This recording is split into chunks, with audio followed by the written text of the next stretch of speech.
Bismillahirrahmanirrahim. Kita sering mendengar nasihat religius bernada pasrah. Jangan berharap mengubah dunia, ubahlah diri sendiri. Nasihat ini terdengar bijak, tetapi seringkali menipu. Ia menyamarkan satu fakta yang sejak lama dibuktikan sejarah, namun jarang diucapkan dengan jujur. Dunia sering berubah bukan karena banyak orang menjadi baik, tetapi karena satu orang yang sadar. Al-Quran tidak pernah mengajarkan kepasrahan kosong. Allah berfirman, Innallaha la yughayyiru ma biqaum hatta yughayyiru ma bi anfusihim. Sesungguhnya Allah tidak akan mengubah keadaan suatu kaum sampai mereka mengubah keadaan yang ada pada diri mereka sendiri.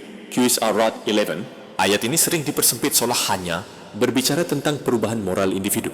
Padahal dalam struktur negara, diri yang paling menentukan nasib suatu kaum adalah mereka yang memegang kendali kekuasaan. Ketika satu orang berada di puncak keputusan, perubahan di dalam dirinya berarti perubahan bagi jutaan orang lain.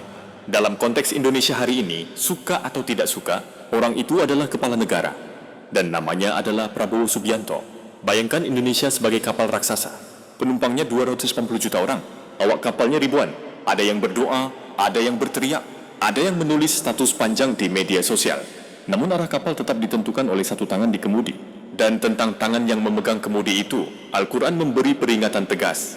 Waqifuhum innahum mas'ulun. Tahanlah mereka. Sesungguhnya mereka akan dimintai pertanggungjawaban. QS Ash-Shafat 24. Kekuasaan bukan kehormatan semata. Ia adalah hisab yang dipercepat. Data modern menguatkan pesan wahyu ini. Bank Dunia mencatat lebih dari 60% variasi kebijakan fiskal negara berkembang ditentukan oleh preferensi pemimpin eksekutif, bukan parlemen atau birokrasi teknis. Studi OECD menunjukkan perubahan sikap seorang presiden terhadap satu isu saja dapat menggeser anggaran nasional hingga 3% PDB.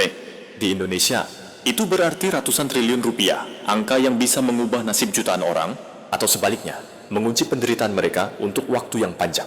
Di titik inilah ironi besar itu muncul.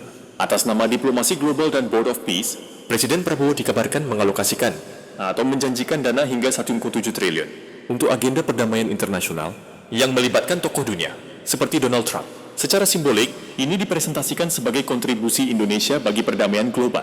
Masalahnya bukan pada kata peace. Semua orang mencintai perdamaian. Masalahnya adalah urutan nurani dan prioritas. Di saat yang sama, kehidupan rakyat di dalam negeri masih dipenuhi luka lama yang belum sembuh. Harga pangan yang menekan, sekolah rusak, layanan kesehatan yang timpang, anak-anak yang tumbuh dengan gizi pas-pasan, petani dan buruh yang hidup di batas paling tipis antara bertahan dan tumbang. Bagi banyak rakyat, damai masih menjadi wacana, bukan kenyataan. Al-Quran menegur kondisi seperti ini dengan sangat telanjang. Ata'muruna an-nasa bil birri wa tansawna anfusakum. Mengapa kamu menyuruh manusia berbuat kebajikan, sementara kamu melupakan dirimu sendiri? QS Al-Baqarah 34. Bagaimana mungkin sebuah negara bicara tentang perdamaian dunia, sementara kedamaian di dalam rumahnya sendiri masih rapuh? Perdamaian sejati tidak dimulai dari panggung global atau forum elit internasional. Ia dimulai dari keadilan anggaran, dari keberanian pemimpin untuk bertanya, apakah uang ini lebih dulu dibutuhkan rakyatku sendiri? Allah Subhanahu wa Ta'ala bahkan memperingatkan dengan bahasa yang keras tentang penggunaan harta. Wala tubadzir tabdzira. Innal mubadzirin kanu ikhwanas syayatin. Janganlah kamu menghambur-hamburkan harta. Sesungguhnya orang-orang yang boros itu adalah saudara-saudara setan. QS Al-Isra 26-27. 1,7 triliun bukan angka kecil. Ia bisa membangun puluhan ribu rumah layak huni, memperbaiki sekolah-sekolah rusak, menurunkan angka stunting, atau menyelamatkan generasi yang nyaris putus asa. Maka ketika dana sebesar itu lebih cepat mengalir ke luar negeri ketimbang ke dapur rakyat sendiri, persoalannya bukan lagi teknis kebijakan, melainkan soal kesadaran moral. Rasulullah telah memberi prinsip kepemimpinan yang sederhana, namun menggetarkan. Pemimpin suatu kaum adalah pelayan mereka. HR Abu Nuaim, Board of Peace akan terdengar kosong jika rakyat masih hidup dalam kecemasan. Perdamaian global tanpa keadilan domestik hanya akan menjadi diplomasi elitis indah di podium, pahit di dapur rakyat.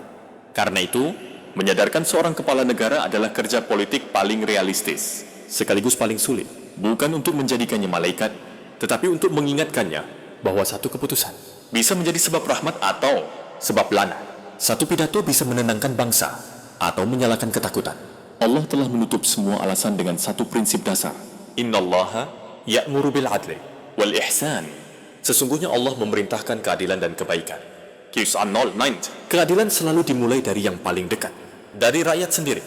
Kita tidak perlu mengubah banyak orang, Itu proyek melelahkan yang sering berakhir dengan seminar dan foto bersama. Yang kita perlukan adalah Memastikan satu orang benar-benar sadar bahwa kekuasaan bukan sekadar mandat elektoral, melainkan beban etis dan spiritual.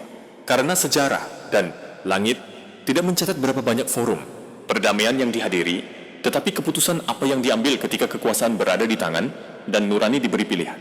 Jika satu orang itu sadar, 280 juta lainnya akan merasakan dampaknya. Jika tidak, sejarah akan menyalahkan rakyat sambil berpura-pura lupa bahwa sejak awal kendali kapal tidak pernah benar-benar berada di tangan penumpang.